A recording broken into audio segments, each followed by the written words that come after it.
And thank you all so much for joining us.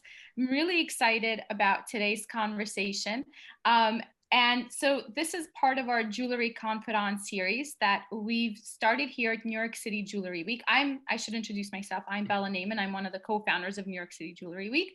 And also here with me from my Jewelry Week team is Alex Darby, who is our digital strategist and a familiar face if you tuned in this past November.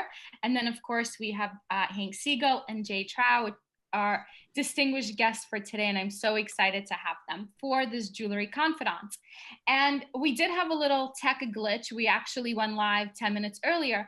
But if you did join us, then you would have seen that, in fact, we are all friends. And so that's what really makes this series so special, is that the people we invite to participate, really have this great rapport. They're wonderful friends, they're confidants. And when we started this series, really the idea was that we wanted to spotlight jewelry stories, which is something that's so important in New York City Jewelry Week. And we have so many conversations throughout the year with these incredible designers and influencers and retailers and stylists and everyone who makes this industry really so exciting to be a part of. And all of these people have really wonderful human stories. And so those are the ones we wanted to share with you. And so that's how Jewelry Confidants was born. Essentially, it's a conversation between two friends who both are in this business and have a really great, strong relationship. And that's what we're looking to highlight. So we have a great lineup for you. On March 4th, you can join Melanie Eady and Lola Fenhurst for their Jewelry Confidants. And on March 18th, we'll be live with Melanie Grant and Melanie Georgakopoulos for their Jewelry Confidants. And it's so many Melanies. I didn't even think that I would. So many Melanies, but all their stories are totally unique, just like they are. So stay tuned, because we will be sending out information about those future conversations. But today we are here to hear from Jade Trau and Hank Siegel. And so I will do a very quick bio for both of them.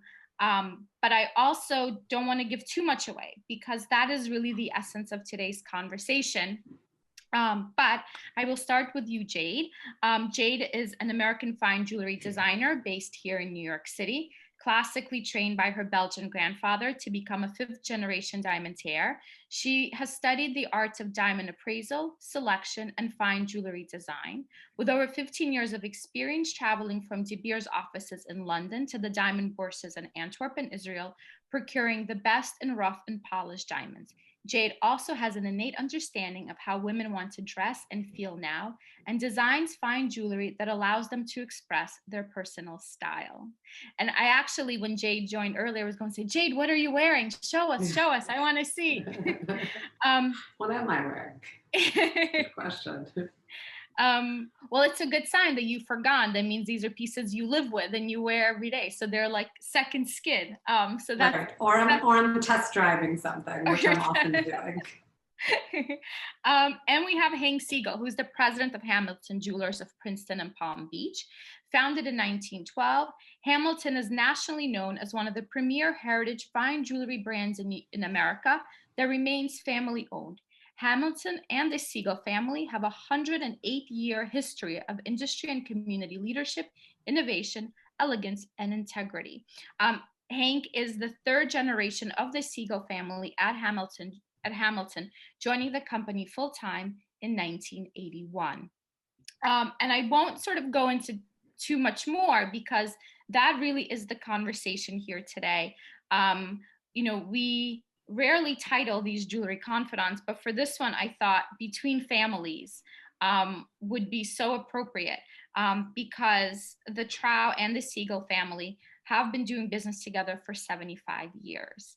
And so with that, I will take a seat back and I will let Jade tell us about how you got into the business and your grandfather, who you've already mentioned to us. So I leave it with you, Jade. Okay.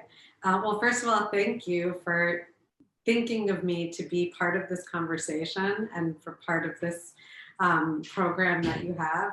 And I'm going to talk about myself and my grandfather, but I also just want to say that when we spoke and you sort of introduced the concept to me and you said, who would you want to have this conversation with? I didn't even skip a beat before I said, Hank Siegel, Hamilton Jewelers. I wonder if he'll do it. Let me ask him. So thank you, Hank, for doing this with me. I really, really appreciate it. It didn't take me long to say yes, did it? Did not, absolutely. And nor does anything that I ask you. So I appreciate that in every way. So just a little bit about my history. So my grandfather came from Belgium in the 1940s. Before him, his father and grandfather had been in the diamond business as well. And it was after the war, as part of the war reparations, his eldest brother was a POW in the Belgian army, was given a site from De Beers, which basically was an allocation of rough diamonds that he was given that was then bestowed upon my grandfather several years later. My grandfather had come to the US and was a rabbi, a pulpit rabbi in Brooklyn. And a man came up to him one day and said, "Are you Trau from the diamond business? I buy diamonds from a Trau in Belgium."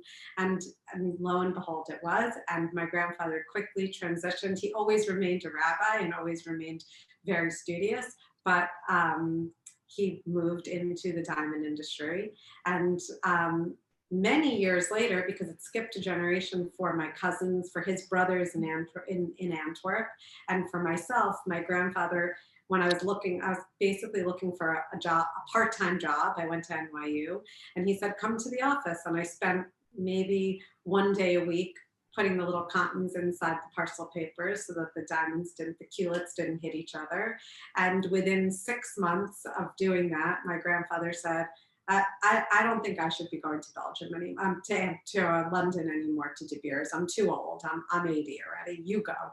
And so within 6 months, I was the one going to London and accepting the rough diamonds. And around the same time, like truly around the same time, I of course started meeting all of my grandfather's most important clients and most meaningful clients. And one of the first people who came into the office was Hank Siegel, who my grandfather adored, not just Hank, but his father and his grandfather, for which I'm going to let you take it away, Hank, because I feel like you know this part better. Sure. So good afternoon, everybody. It's great to be with you. And thanks again, Bella, for the opportunity to be here, and Jade. So it's actually quite a remarkable story. I grew up in the industry. I worked in our family's company since I was a kid.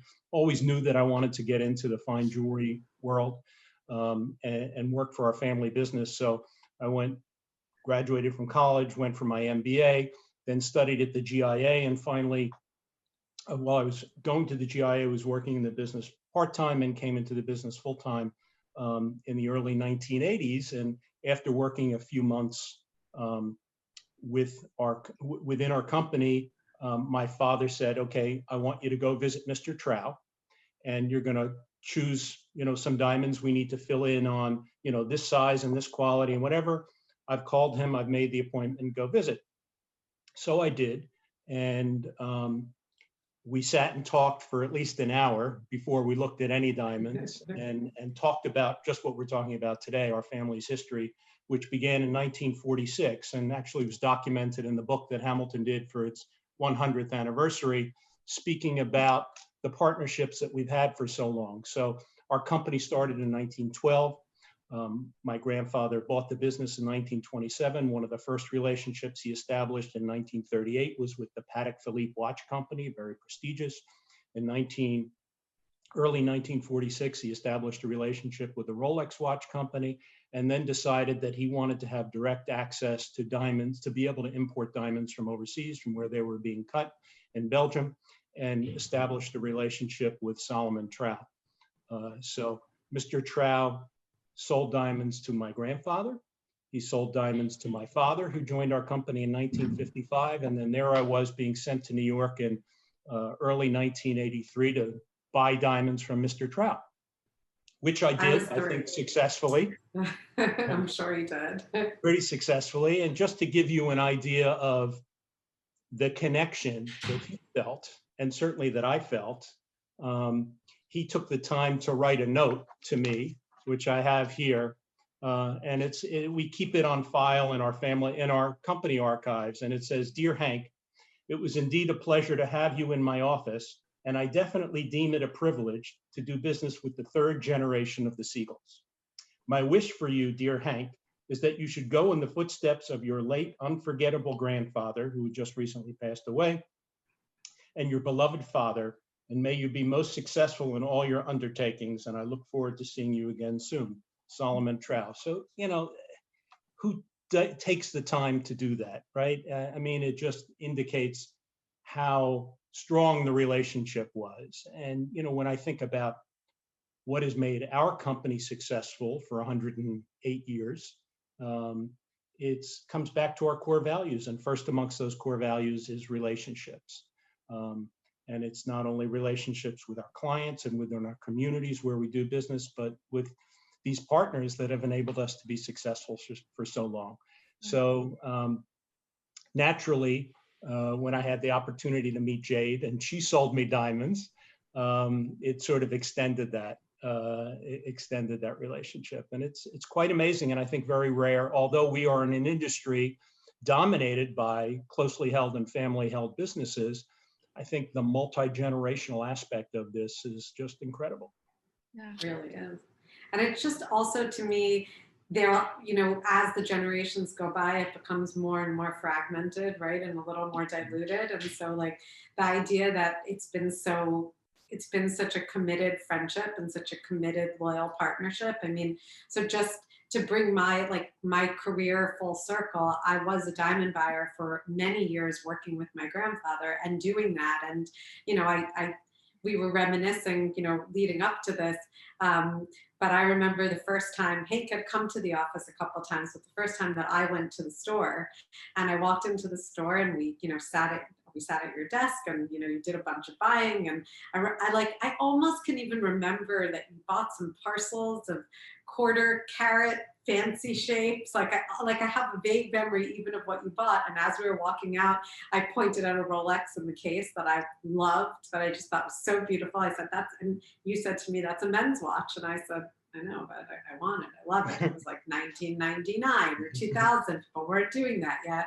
And a few weeks later, a package arrived in the mail. My grandfather had bought me my first really beautiful watch, and I loved it and cherished it so much.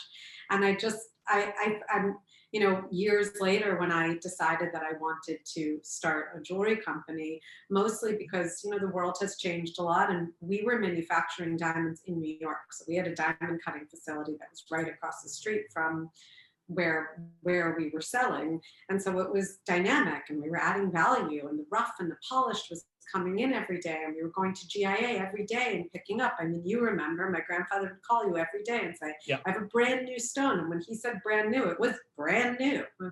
But then all of a sudden it wasn't like that anymore. The world got smaller, right? And now really there's very, very little diamond cutting that's happening in New York or in the US at all. And so it became, we'd get the same allocation. It would come in a big box of polished diamonds. Everything would go to GIA together. Everything would come out together. There was no joy in it. And I really wanted to add my creative touch. And when I said I want to start a jewelry line, I mean, Hank has literally not only been supportive, and not only has Hamilton Jewelers in general, and your dad, who was always such a cheerleader and awesome and encouraged me and was amazing.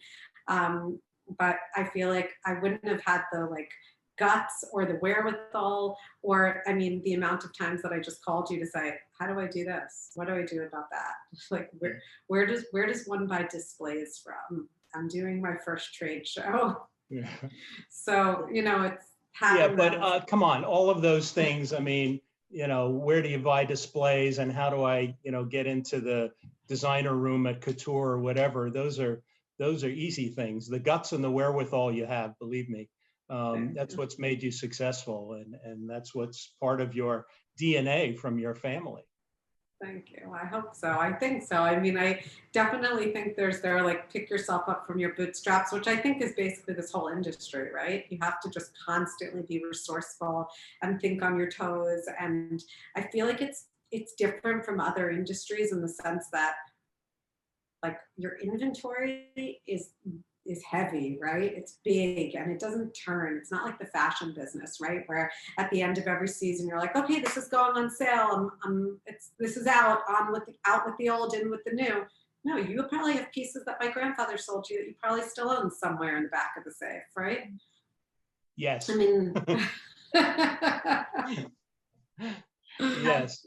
Jade, But go ahead, Bella. sorry, no, Hank. I just wanted to follow up on something you said about that it takes guts. And one of the things that you told Hank and I was about the first time you went to London, and when you were buying diamonds, and the story about how your grandfather gave you yes. very specific instructions about Yes. knocking on a door. Can you share that with us? 100%. So just for a little backstory for those who don't understand the way that De Beers worked back then. So De Beers at that stage was not a company that could operate in the United States. They were, a monopoly, and they only were in London. You had to fly to London to accept the diamonds. You got an allocation of 10 sites a year, 10 allocation of diamonds, and you basically went, and whatever you got, you said, thank you very much. And if you ever said, I don't want that, you just would never get it again. And that's how it went. And the only thing you could ask for in addition were specials, which were essentially on top of whatever your allocation was, you could get some big diamonds. So the first time I went to De Beers, it was 1999 or 2000. I was a sophomore in college. I remember saying to my professor, I'm not going to be in class on Tuesday because I'm going to London, but I'll be back on Thursday. Don't worry. I'm just going to do something for my grandfather in London for the day. So my grandfather said, when you go, please knock on this gentleman's door and ask for specials. I had no idea what I was doing. I, by the way, knew very little about rough diamonds. He just told me to, weigh it out and tell him what the largest diamond was and what the smallest diamond was, and weigh it out by section. I mean, I couldn't look at anything. I just, I didn't know. And so I did what I was told to do. And then I knocked on the door and I said, hello, I'm Saul Trau's granddaughter. And he asked me to knock on the door and ask for specials. And this man, who was, a higher up at De Beers, looked at me and was like, who the hell are you? But come on in, let's have some tea. And we sat down and we had tea. And, we talked nothing about diamonds. We talked about lots of other things. And then when I came back, my grandfather got the invoice from De Beers, for which, you paid in advance for the diamonds, and then whatever arrived. And my grandfather said, the hell did you buy? Why is my invoice double the amount?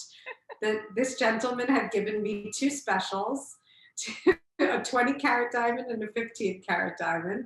I remember we cut one to a 10-carat oval GVS2, and the other one, which was, and there were two different kinds of diamonds. One was a makeable, the two major kinds of rough, and the other one was this perfect octahedron that we cut into a pair of perfectly matched pairs of 5-carat princess cuts. And I even remember when we cut that diamond, because it had strong blue fluorescence, which means that there's a lot more pressure in the diamond itself. So when you're sawing the diamond, it could explode. And so I remember being at my grandfather's house for dinner on Friday night, and we knew that it was going that weekend onto the saw, and it was, it was make or break. I also remember that he had a partner who he used to cut the diamonds with, and when I got those diamonds, he was going to go cut it with his partner, and I said, no, they're going to be cut in our factory. You asked us to do this, and this is what we're going to do. So yeah, absolutely. I mean, if that doesn't prepare you for having a little guts, then I guess I don't know what does, although at the time, I didn't even perceive it that way. I had such blind faith in my grandfather that if that's what he told me to do, that's what I did.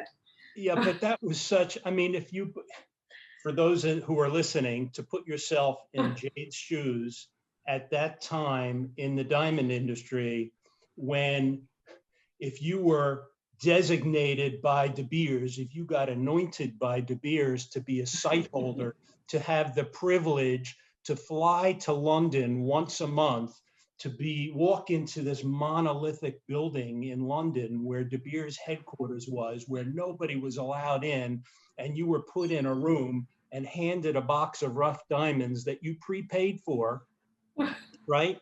before you even saw them, and then you were handed the box and you looked at it, and then you closed the box and sealed it and put your initials on it and then had them ship it back to you.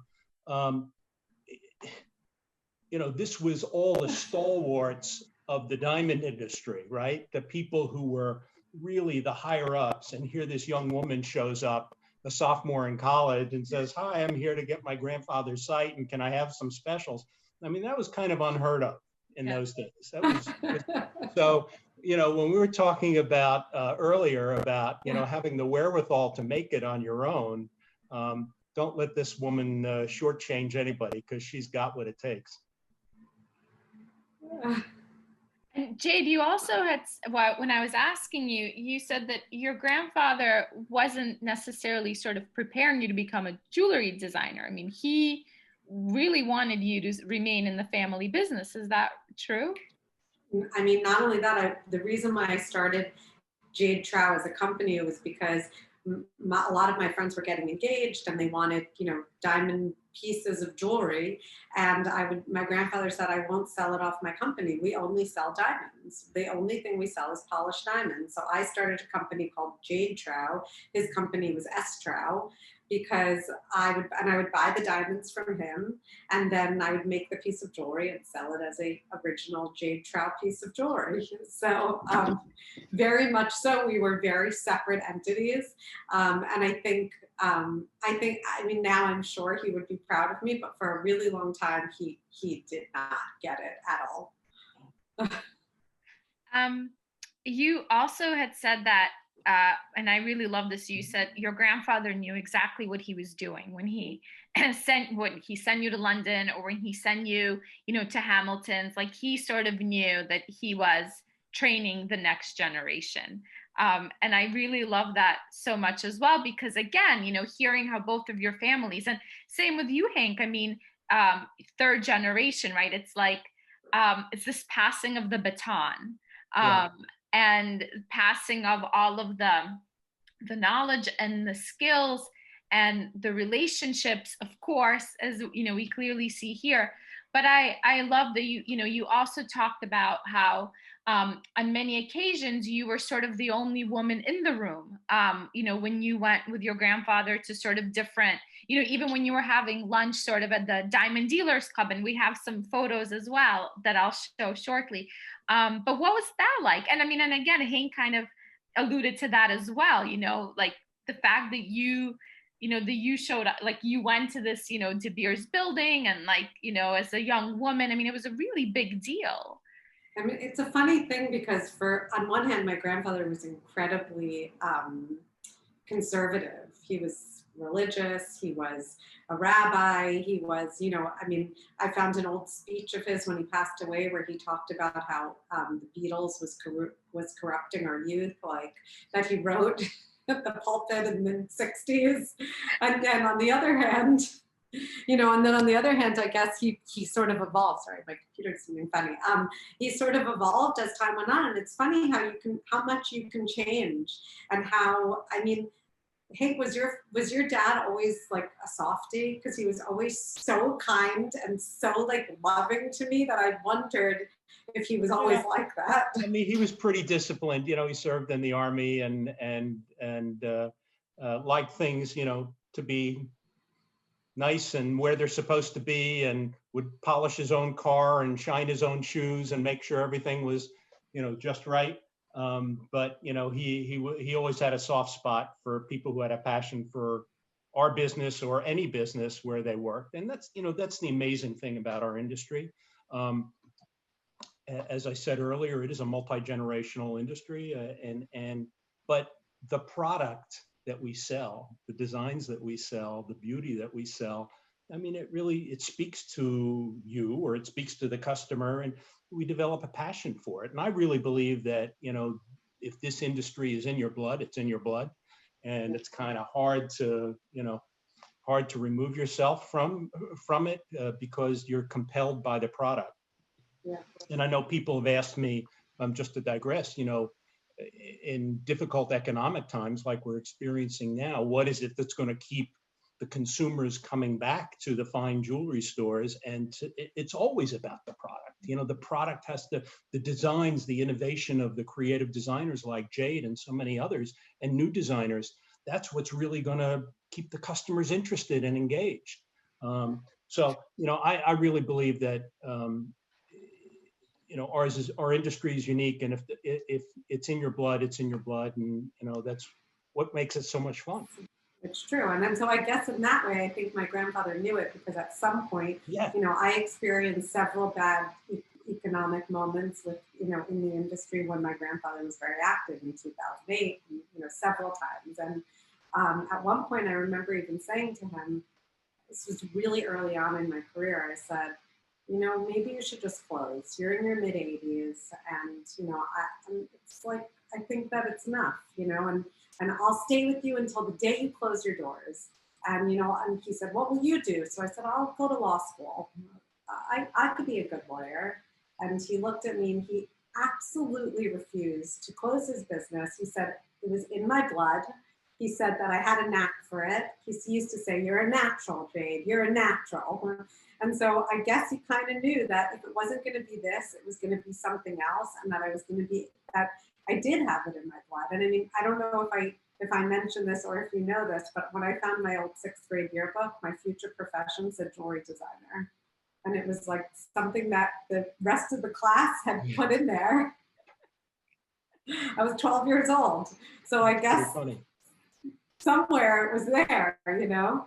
And in a way, like, and like, you know, that idea of like necessity is the mother of invention, because my grandfather wouldn't let me sell jewelry from Trauing, I started Jade Trau. And it was because I started Jade Trau that I got the whole idea to do what I do. I mean, I could have really done anything. I could have made silver jewelry. I could have, you know, decided, I could have done anything. There's been so much opportunity where people, especially being on the diamond side, where people come in and they say, oh, we're drilling holes in the top of the diamonds now. And, you know, all of this like diamond slices and all the various ways that diamonds have sort of evolved. I could have done any of that.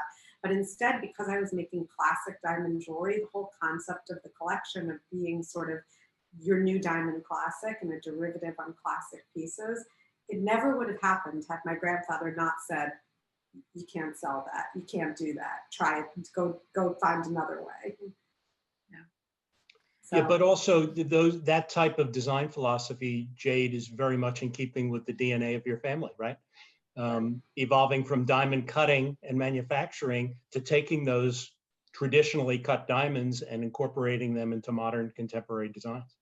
Yeah, and also, you know, being able to, like, you know, to use and be and feel comfortable in the space that I'm in, and with relationships like I had with you. You know, I know that just walking around the store and having the opportunity for all the years that Hamilton, do you still do your diamond event every year?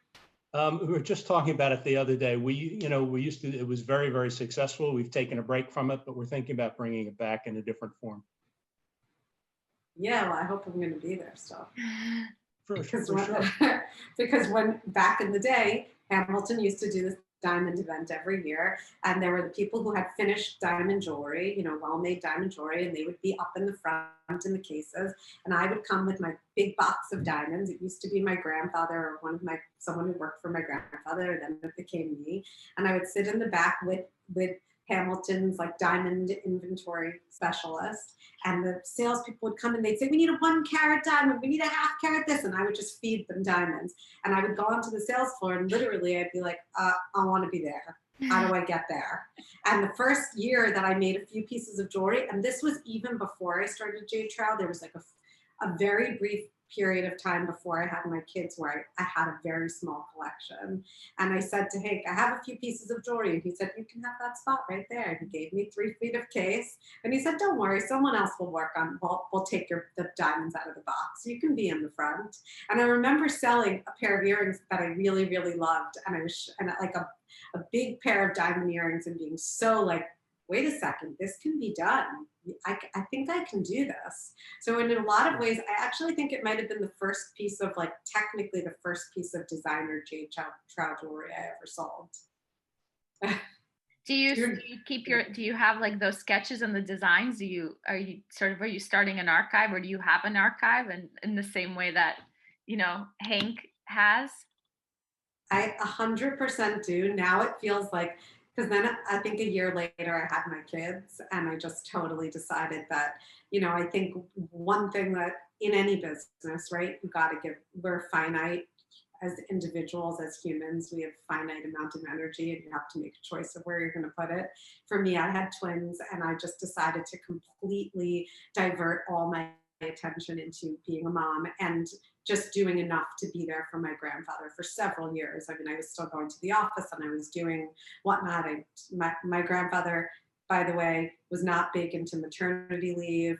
He was not big into like being on bed rest. That was not, he didn't jive with that at all. He wanted me to come to the office every day with my Lipton tweezer. In fact, I was pregnant. I was very newly pregnant with my twins and my grandfather. I came into the office one day and my grandfather said, "We have a big order. We don't have enough to fill it. I need you to go to Israel tonight." And popped me on a plane that night to Israel for 4 days.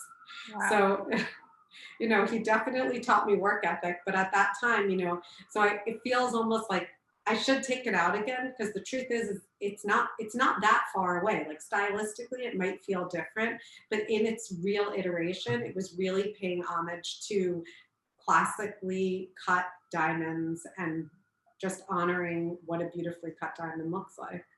And I feel like just coming back to that moment at Hamilton and at that diamond event, like I remember thinking to myself kind of what it takes to have longevity. And I think that to have longevity, you have to have a product that you really, really believe in and that will stand the test of time, and that that someone can walk back into your store or into your studio or whatever it is 20 years later, and you're not like, "Oh man, I sold that. I can't believe I sold that," And I learned that from relationships like Hank and, stores with the heritage and with the being able to stand behind what you do and be who you are. Sorry. Yeah, and for us dealing with the end consumer, it's important for us to work with designers that we believe in too, and we like to showcase new designers. But there is something to be said for a product that's designed with not only integrity, but with respect for the past, and with an eye towards contemporary design and with quality fabrication, and someone who really pays attention to all of the details like Jade does. Yeah. We have a question from the audience, and Hank, I wanted you to share a really sad but beautiful story that you told Jade and I about the two fires that took place at Hamilton, because it sort of speaks to what you're saying, like having a great reputation and having a product that you can stand by. So do you want to share those stories? Yeah, sure. Certainly as a company that's as old as we are, we've had all sorts of ups and downs, if you think about it. When my grandfather bought the business in 1927, it was just September of 1927. It was just a year and a half before the onset of the Great Depression and the stock market crash in 1929. And he borrowed money to buy the company, and actually had to take out a second loan and make ends meet during those difficult times, and then eventually made it through and built the business, kind of one client at a time, which we still do today. But we did have two fires in our history. One in 1946, where the store was partially damaged, and then a very devastating fire in 1957, which completely destroyed the store and all of our archives. And my father used to tell me the stories as I went, to the fire site, to the store site at, 6 a.m. after going home for 2 hours to change my clothes after being there all night. And, every piece of inventory had burned. The intensity of the fire was so much that it was like gold balls and globs and, whatever. I mean, nothing survived that. And it was in October, late October of that year. So you think about it, in those days, the holiday season was probably a third of your year. And we were faced with having to find a temporary store. We had no inventory, nothing to sell the consumers. But it was because of relationships like the ones we're talking about today that enabled us to survive. And my father and my grandfather found a temporary location before they had to rebuild the store, which took another year and a half. And the first ad they ran in the newspaper, which is how you communicated with your customers in those days, with newspaper advertising, said reputation. And it said, it was a thank you to the fire department. And then it said, after the devastating fire that destroyed our business and our store, we found that the only thing we could take to our new temporary location was our reputation. And we hope to see you this holiday season. And Mr. Trau sent diamonds so that we could, create jewelry, and other suppliers sent things in immediately, kind of without a purchase order or, without a prepayment or anything like that. It was just because of the relationships that we had merchandise. They loaded the cases and were able to make it through the holiday season. Wow, that's incredible. Yeah, it was. Yeah, we have to have a question for you, Hank. This one comes from Bryna Pomp, and she says, can you speak about the changes in the jewelry people are buying over the past decade or so? And by the way, I grew up knowing your wonderful store at the corner of Witherspoon and Nassau Streets. Sure. So what we're finding is that people like sort of classically styled jewelry with a little bit of a contemporary twist. That always does very, very well. Certain types of stores, if you have more of a gallery type of store, perhaps you can do things that are much more artistic or creative or sculptural or what have you. But I think in the fine jewelry world, in a heritage store like a Hamilton, people come to expect, contemporary design certainly, but things that are wearable. And, one thing that I've seen over the last 10 years, thank goodness, is that women are more comfortable buying jewelry for themselves. It used to be, oh, I'll go ask my husband, or, I'll mention it to my husband, or we would call the husband, say, your wife was here, she loved this, we know you have an anniversary coming. That's not the case anymore. It's really, thank goodness, women are appreciating fine jewelry as a self-purchase. And whether it's traditionally styled or contemporary styled or something to wear, to an upcoming special occasion, a wedding, an anniversary, a charitable event, women are much more comfortable making that purchase on their own. And the other thing that I've observed is sort of a trend towards color. And it not only has to do with colored gemstones, but different colors of gold, obviously. And that goes through probably a 20 to 25 year cycle where white metals are popular. Now we're evolving. We went through sort of rose gold being popular for a while, and I think yellow gold is making a very, very strong comeback. And I'm sure Jade sees that with her designs, most of which are in yellow gold as well. Yeah. Although now, in my little short time of doing this for 9 years, I'm already seeing the retreat back to white, the beginnings of back to white, and a lot of two-tone, which when I came into the business, two-tone jewelry felt like the most dated thing you could possibly have. And now any opportunity that I can to weave in a little bit of platinum with my yellow gold, I'm like, oh, that looks so modern. I love that. Yeah. Why didn't I think of that a decade ago? We actually have someone commenting, Jade, on how much they love your take on the non-traditional engagement ring. And that she says, I feel the wrap is perfect for couples practicing ethical non-monogamy. She says, and she's been trying to find something like that, but if she can only find a man. So I don't know. We can. Comes back to the self-purchase. You don't need a man to buy a diamond ring. Right. And not every diamond ring has to be a bridal ring. That's true. I mean, absolutely. We also have someone asking, Evie Edelman asks, I have a studio on 48th Street in New York. I use some 0.03 and 0.04 diamonds and would like to find a reliable diamond dealer. Do you guys have any Jade, Hank, any reliable diamond dealers in New York? Any suggestions? I'm sure there's. There are many, and I'm happy to provide some sources, kind of offline. Okay, sounds awesome. Thank you.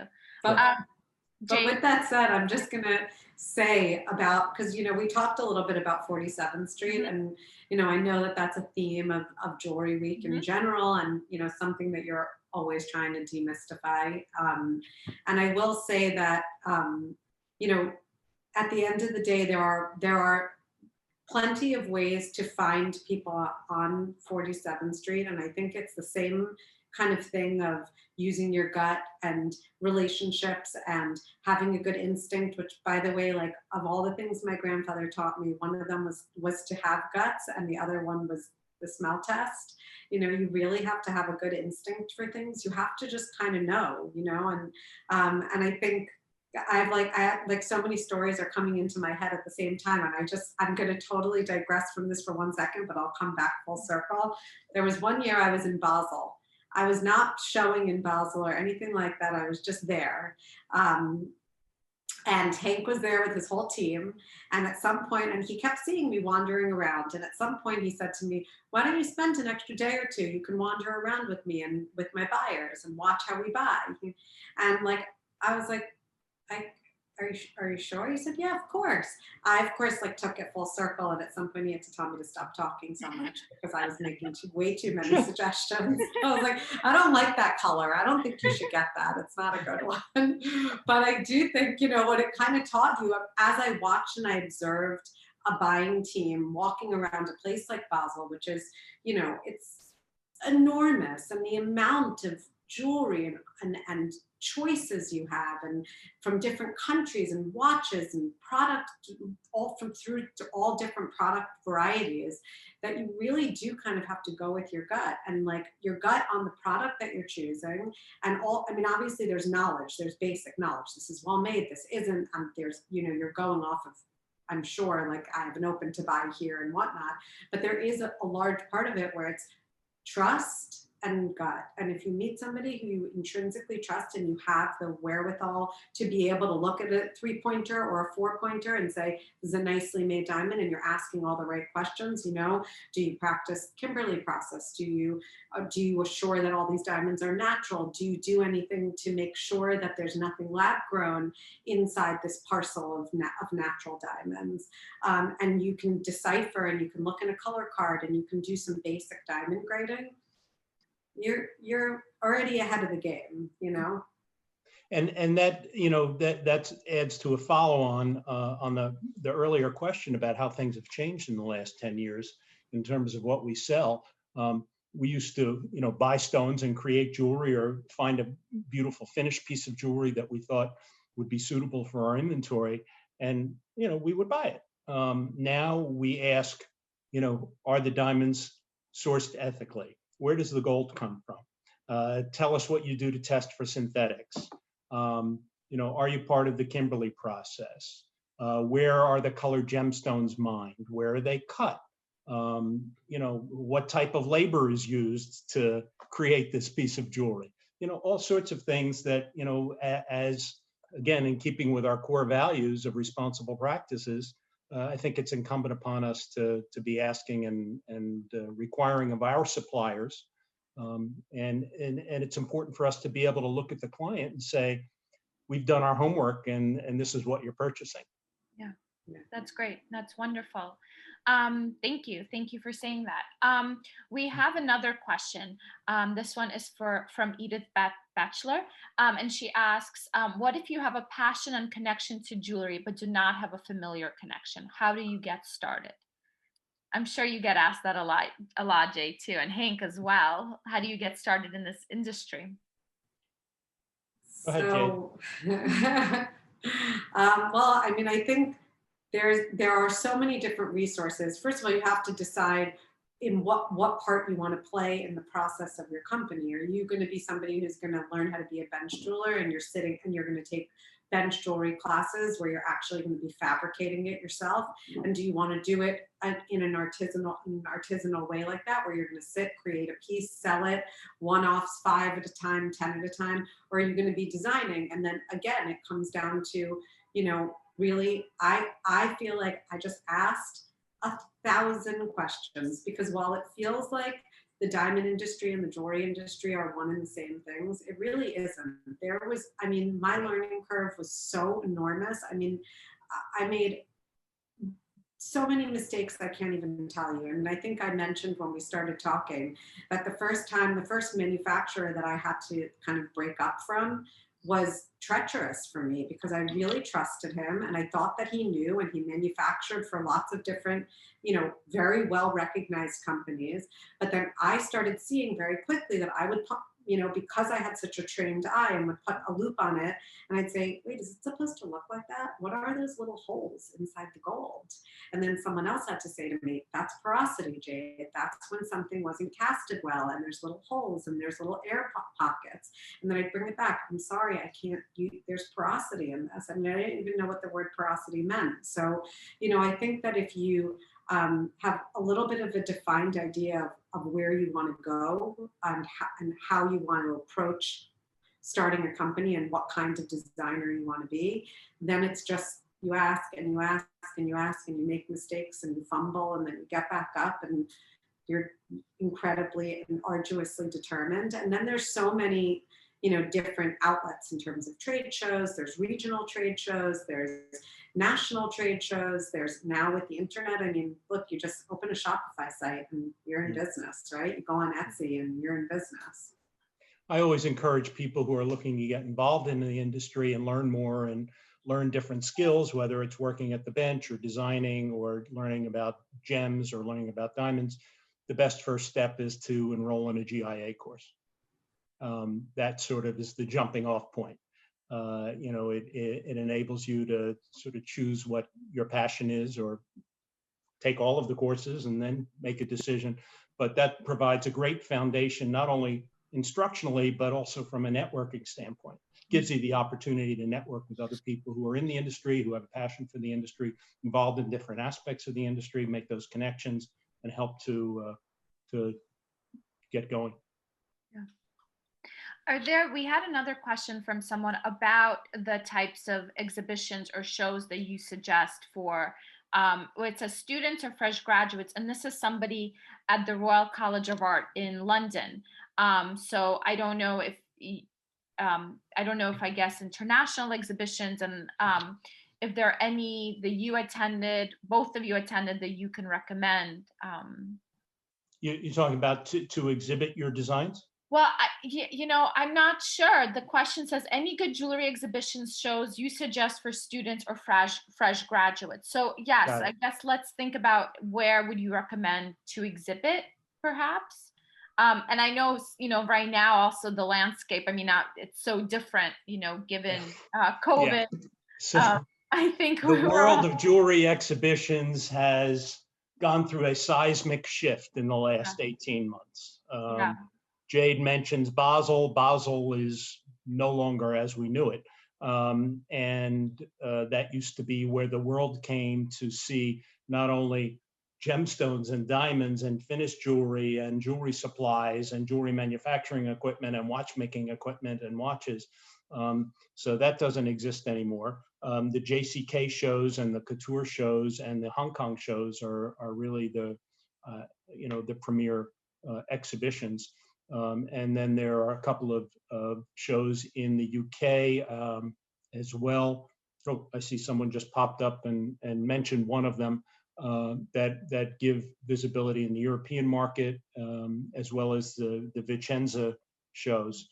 So depending upon the type of things you're looking to see or looking to be exposed to, you know, and where you're located, that's where I would start. Either Vicenza, London, Hong Kong, or the Las Vegas exhibitions. All wonderful places to travel to when we can. I can't wait. When we can all do so. You know, and that's really, I mean, honestly, this is such a tight-knit industry It's the one thing that I hear over and over and over again from the last year is, we just miss connecting with each other because, again, to use the word, because of the relationships we have. I mean, Zoom is great and it's nice to see everybody here, but I want to hold that piece of jewelry in my hand and look at it and loop it and see how it feels and try it on, and what is the scale on the wrist and how does it look on the ear, and that's what I enjoy doing, and I think that's what kind of has made Hamilton successful, is that we really have a feel for the product that we love and we can sell in our markets, and that's what we miss. I totally agree. Never mind the fact that 2 years ago, when the last time we went to Couture was the first time that I went out for dinner with Hank's son, Andrew, who has recently joined the business, and his wife, Betsy, who are so awesome. And we had such a great time. And I thought to myself, this is going to become an annual tradition. I'm always going to go out for dinner with Andrew and Betsy when Couture happens. And lo and behold, there hasn't been one since then. Yeah. But in August, I hear Couture is happening this August. So it is. So before we close, I do want to share some photos because both Jade and Hank sent us some really wonderful photos. I just want to share them. So give me a second. Let me just share my screen. Here we go. Give me a second. So Jade, can you take us through, can you introduce these photos to us? Yes, absolutely. So that was my grandfather's application to the Diamond Dealers Club in 1949. He had already been in the business for a few years at that stage. And actually, funnily enough, what makes me laugh the most about it is when it says, "What is your marital status?" And you can see he's starting to write Signal because he had just married my grandmother, and he crosses out the S and then writes married. But I just think it's amazing that to have that, and I actually have it right behind my desk. Jade, and I actually have a question for you. So when I was reading up, when I read your grandfather's obituary, what your grandmother, there's, I think, a legacy of sort of like diamond or precious stone related names in your family, right? Yes. I mean, my grandmother was Beryl. Exactly, that's what it was. Yeah. Yes, and I was named Jade after her mother, actually, who was Jane.